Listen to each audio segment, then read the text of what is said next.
Hello everybody, this is Adam Sauer and welcome to Thinking in 3D, the show where Adam makes some weird 3D things and you guys just make fun of it and don't really make that much sense of it. But no, really, the show where I'm trying to build a 3D memory palace for the year 2023. I think it's just going to be like the concept of a year in general. It's not going to be, because it's going to take longer than the year 2023. And it's also just, you'll see, it'll all come together. It'll make sense eventually. We'll see. Anyways, this episode, the April episode, is the airspace episode. So we're going to go through classified airspace around airports and other flight centers in the US. And also how that relates to rocket launches, like the Starship Orbital Test Flight launch that happened on 4/20 down in Texas, really close to the border. This is a SpaceX mission, largest rocket system in the world. First attempt at getting into orbit. They had to press the self-destruct button because some things weren't going right, but we had a great time watching it, and it was really exciting, cool to feel the energy from the rockets, and also kind of scary to be in a kind of within the blast radius if that thing blew up on the launch pad. Anyways, so I'll get into that on this episode. You're not going to see any of the memory palace stuff this episode because my computer crashed, and I'm not going to wait until I get a new computer to make this episode. I'm just going to move on. There's some screen captures from Google Earth. I took those before my computer crashed. But so this is just going to be a lot of video explaining that stuff, and then later you'll see it in the memory palace. Got it? Great. Let's go. And we're going to start out with a little place called Rocket Ranch. So this place is pretty cool. It's off of the main road that goes to Starbase. So I went out there, I went to Starbase first, and then I saw the sign for this, ended up calling them, and kind of just, they had some campground at first. This is back in December. I went out there, and yeah, it was just like a space nerd hangout for a bunch of YouTubers and engineers and people who are kind of working in this field or adjacent to it. And so it's kind of interesting when I get there, see the Rio Grande there, and I orient myself like, all right, across there's Mexico, so that's south. But then the sun's setting in the east. Wait a minute, what's going on? So I poked the drone up, realized this is actually looking north right now. Looking north into Mexico, and then further north back into the US. Just because of how the Rio Grande loops around there. So it's one of the few places in the earth where you can actually look north into Mexico for whatever it's worth. Anyways, I wanted to show the airspace around the launch site and just further kind of in that area in general. So looking at other airspaces, this is the classified airspace for Brownsville Airport, just southwest of the Rocket Ranch and that whole area. Now this one's really interesting because it's curved because of the Rio Grande River and the Mexico border. But I'll take you over to another airspace, the Houston airspace, this big blue, deep blue, big circle. And this one's so big, they call them like, this is upside down wedding cakes is how they kind of refer to like these cylindrical airspaces because they get larger as they go up. Houston's is so big that there's another airport here that is airspace is like completely under it. So anyways, zooming out to all the classified airspaces across the US, there's a lot you can't see because of the coloring. It's like green, similar to the Earth kind of thing. But red and blue are a lot of the bigger ones. Then we're zooming back into the SpaceX launch facility, which has a 2-mile radius around it. And then there's a temporary flight restriction that goes larger than that the day of, but the 2 miles away from the launch facility is the actual place where they're Starbase, where they're building the world's largest rocket system. It's incredible, really like small facility actually for what they're doing there. And it's pretty cool. You can drive down the main highway there and get kind of close to it. And there's the sign in front. The Starbase sign is kind of cool to like stop in front of and take pictures and whatnot. And then behind there is Rocket Garden. And Rocket Gardens, like you see this road right here. You can walk down that road and get close to those rockets and get up close and see them. So fascinating facility. And then 2 miles down the road is the Outpost. Good morning, Rocket Ranch. How are you guys? Woo! Yeah! So the Outpost is Rocket Ranch's viewing spot for the launches and static fires.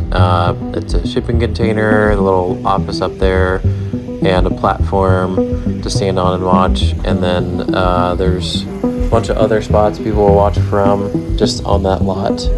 There's a couple trenches to duck and cover if there's an explosion.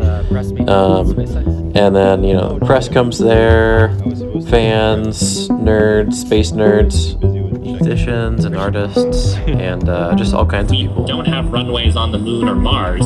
Fortunately, at those destinations, the gravity is not as high as it is here on Earth. On Mars, the gravity is just 1/3 of what it is.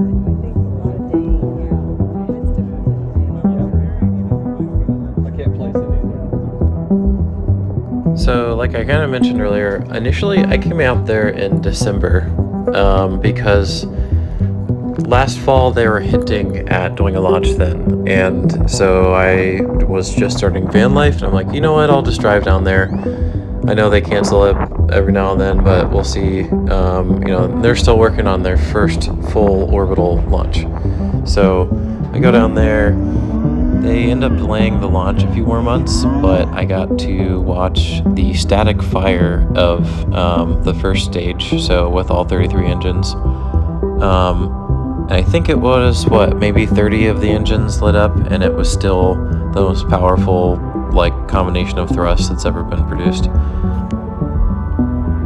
So now for the actual launch, we actually spent several nights there at the Outpost, because the initial launch attempt was going to be on the 17th. That didn't work out. We watched all morning and waited, and then they ended up postponing it to the 20th. Imagine that. And so we just had like a whole week to hang out with a whole bunch of space nerds for a while until they actually launched it, which was a ton of fun. And you know, going back out to the site to check out the rocket one more time and just kind of take all of this largest rocket system in the world, you know, like the most powerful thing that's ever gone up, and just to show this is something that, if this is successful, can apparently bring the cost down to like $1,000 per kilogram. So getting that much weight to orbit. Find me, grab your ear protection. We need, everybody has to have a pair of these. If you don't, please come find me, come find David. We need ear protection. In the event that this thing goes up, we're expecting about 150 decibels of noise. It's a fighter jet, 50 feet above your head, blast burner. It's going to be loud as shit. So please, please, please have some ear protection. If you see a massively bright flash, everybody find your designated safety zone, whether it's behind the container, don't go in the container. Stay away from the blast.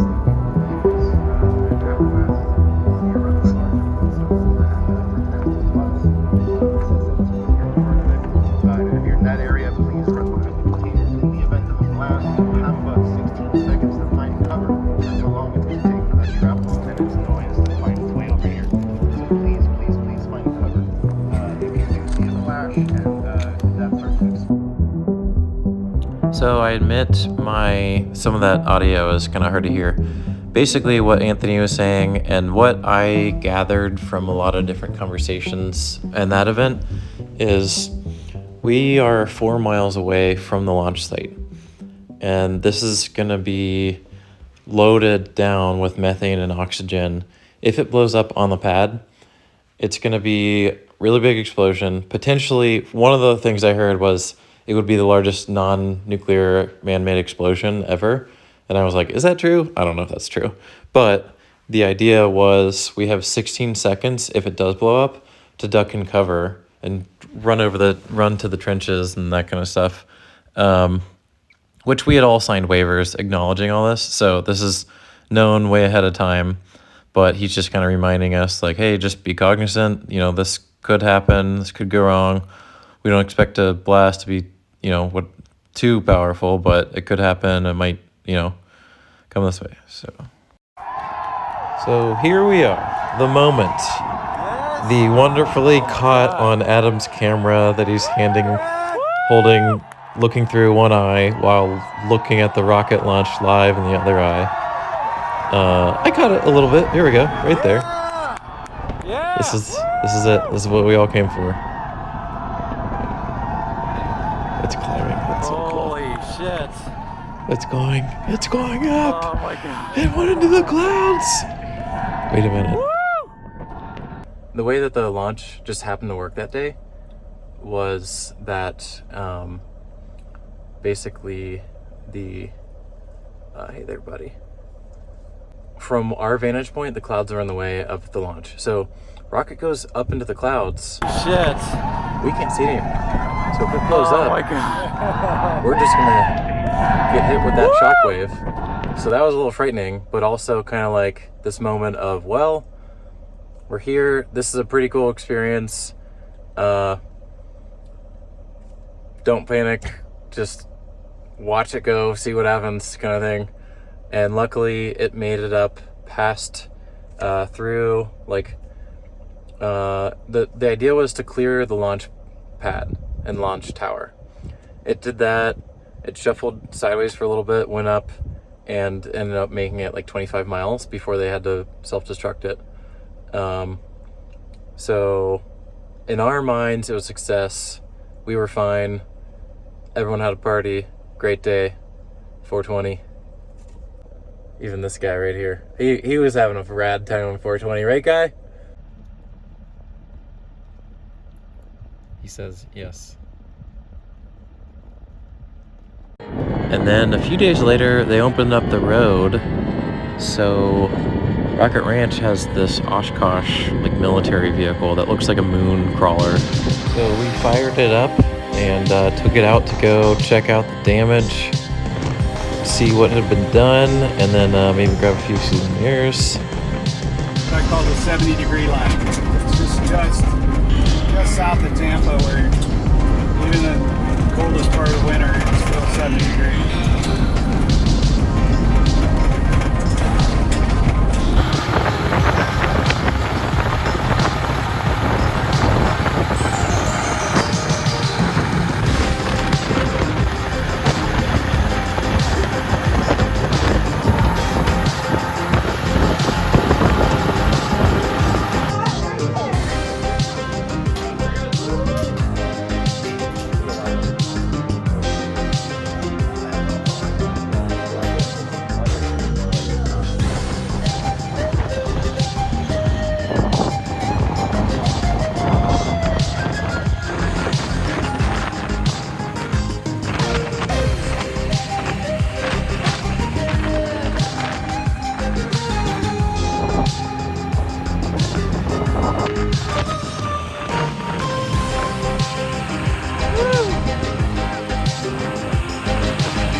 So actually, when we got down there, it was kind of cool.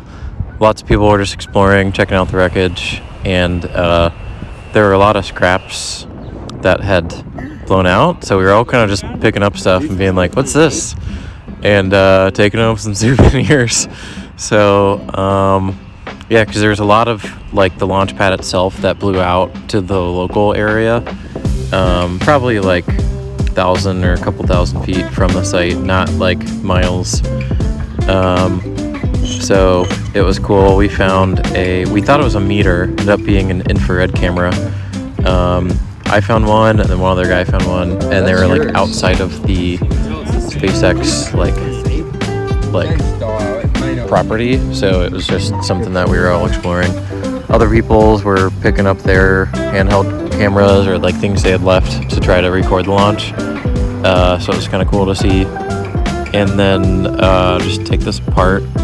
We found this. I found a fuel injection line from, I think, the arm that attaches to the rocket. It had like blown off, you know, the rocket's like spewing down fire right above it once it actually gets that high, so it knocked that off, and that was laying in the yard, so I got that, and a few other just like small like souvenirs, rocks, and what do you call it, rebar, that kind of stuff. And then we kind of just like hauled it all back to the rocket ranch from this massive military crawler, which when we first pulled up, they were like, what? But they're like, well, that's pretty cool, so we're gonna let you just go through. And it was a good fun time, a lot of cool conversations on the beach. And then this was kind of what we used to haul all of our findings, all of our pickings back to the ranch.